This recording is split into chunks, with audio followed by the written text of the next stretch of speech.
They are planning to transform human society. They want to transform it into what you would think of now as a sci-fi movie. They're openly talking about it. They're talking about 2030 and at that period, a year that comes up in relation to many different things. And the idea is to connect the human brain to AI so that, and I'm summarizing here what they're openly saying, and they're openly saying it because they can't hide it anymore. You know, there comes a point where you are under the radar, but when you actually want to introduce it, you can't hide it anymore, so you have to sales pitch it. So you go from hiding it and developing it to selling it. So what they're selling it on is connect your brain to AI and you'll become superhuman. You'll become like the gods. No, you'll become subhuman, not superhuman. You'll become post-human. That's the idea. And people like Ray Kurzweil at Google openly saying that once the AI is connected to your brain, AI will do more and more of human thinking until human thinking as we know it now is negligible and basically disappears. At that point, the human mind will be the AI mind. Up to this point, they've had to manipulate perception to dictate behavior. Their end game is to not even have to manipulate perception, but to become the perception via AI. And that's the point where you become the hive mind, where individuality is deleted. And that's where this is going with the mask, taking away individuality on the, what I call the totalitarian tiptoe to that end. Take me to 2022, August, 2 years from now. And let's assume, God forbid, that we've acquiesced every single step of the way. What does this world look like? If you take China today and multiply it 2 or 3 times, that's where we'll be. The brain processes information electrically and electromagnetically. It communicates with the rest of the body electrically and electromagnetically. And by 2022, impact on the human environment will be vastly more than it is now. The body is an antenna. It's, the whole foundation of the body is a waveform information field from which the body we see is a projection. So any electromagnetic frequencies that adversely impact on the wave electromagnetic frequency balance of the body field is going to have psychological and what we call physical effects. Got to. The brain processes information, not only electromagnetically, but within a certain frequency band. And if you can access that frequency band with externally generated frequencies, it's been well known. It's been done by governments like the Russian government, etc. Way back in the 50s, it was going on. If you can get your frequency right, you can plant thoughts and perceptions in the minds of people, which they will then experience as their own thoughts and their own decisions, but actually externally being put in. So the more you build this grid of frequency, this sub-reality, and by 2022 it will be some way advanced from what it is now, your potential to control the human mind will be greatly advanced even from what it is now, where you have so much control that there won't even be any resistance, because you won't even manifest the thought to resist or the thought to say no, because you're not in control of your mind anymore. This is the progression towards complete AI control of the human mind. We are literally at the cusp between what remains of human freedom and the end, completely the end of human freedom, even the ability to think what you choose to think. So we're in a period now up to 2030, and I'm being very optimistic with 2030, where we are going to decide the future of the human race, even the existence of the human race as we've known it. That's where we are. Why do they target the young? And now why are they targeting the very young? Because they have a time scale. They have a script. They have a sequence of events. And when they want to complete this transformation in the way I've described to this completely unrecognizable sci-fi world, the young today will be in adulthood or entering adulthood. And so they need those kids today so perceptually programmed that they will submit to anything when the time comes to complete the end game.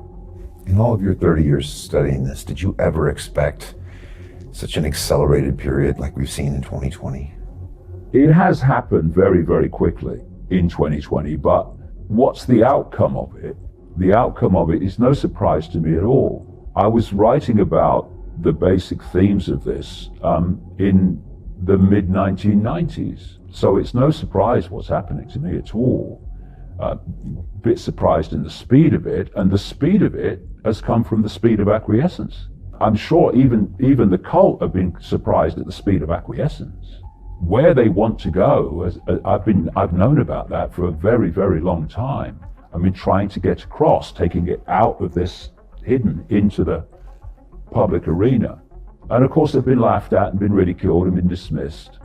And this is why I said a long time ago, it's got to get really bad before we can turn this around, because only then will people realize that actually this is not some theory, this is fact, and this is real, and this is happening. There's such a chasm between what's going on and what most people think is going on. That chasm is a big gap to jump, and it really can only be jumped. It can only be seen by things becoming so bad that actually you can't deny it anymore. And that's what's happened to a lot of people in the last few months, which is why so many more people are looking at this information and starting to do their own research, which is brilliant.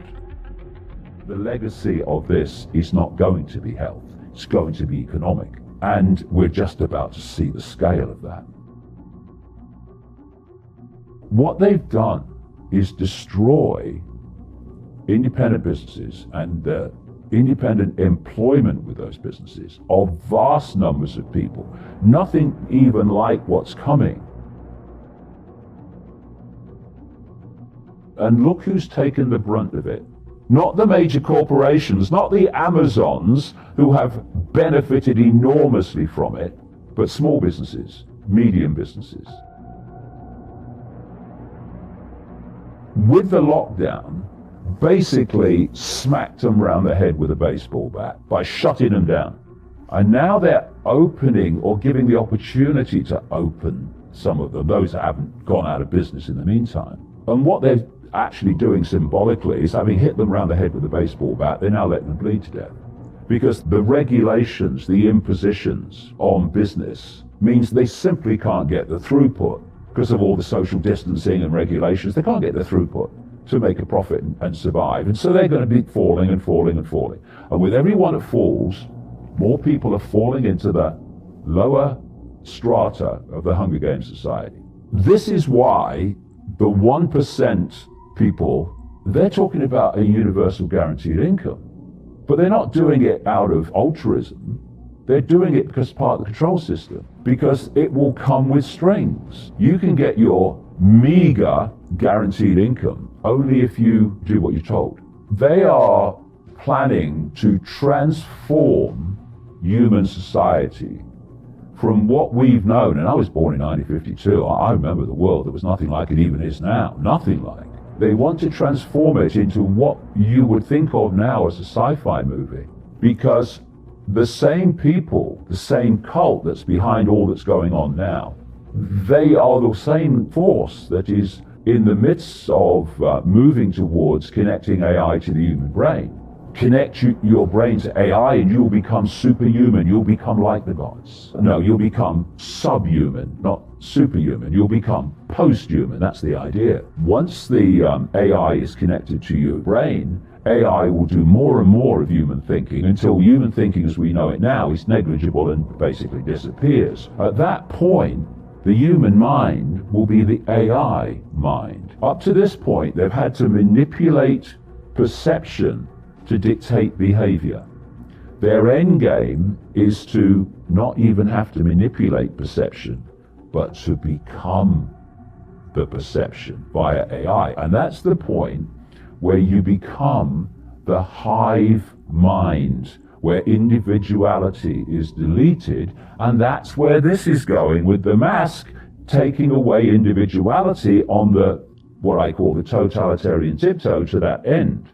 And the whole transhumanism is to replace the human, so what we call human just becomes literally a computer terminal on an AI internet of this cult and the force that's behind the cult. Up to 2030, and I'm being very optimistic with 2030, where we are going to decide the future, because the idea is to introduce autonomous vehicles for everything. So you don't drive a vehicle anymore, it drives you. And the computer driving it will make sure that you can't go anywhere the system doesn't want you to go. So there's even more control. And anywhere you do go, the system will know absolutely everything about where you are. Every conversation in the car will be accessible, etc., etc. And of course, you can't have an autonomous car that runs with a petrol engine. So it has to be electric. The whole system has to be electric. So what they've done is they've introduced this other hoax called human-caused climate change, which allows them to centralize power and dictate from the center to save the world. You look at what the centralization of power because of the centralization of power because of the human-caused climate change, we must save the world, and the same force is behind both. And of course, the human-caused climate change is a massive woke agenda. And they've orchestrated that woke mentality to push it through Extinction Rebellion and all these things. But to save the planet, we must go to electric cars. It's nothing to do with save the planet. It's making that transition from the petrol engine to the electrical system, which becomes the autonomous vehicle. Those autonomous vehicles are coming down the line very fast, which is why I say this interim period of a drivable electric car is going to be quite short in their plans. And all over the country now, they are changing the nature of the motorway system, what you call the freeway system in America, and they're calling them smart motorways. And they're changing them in ways that are dangerous. And people can't, why are they doing that? It's so dangerous. They're changing the system of the road system of Britain for autonomous cars. That's why they're doing it, not for vehicles that we have now.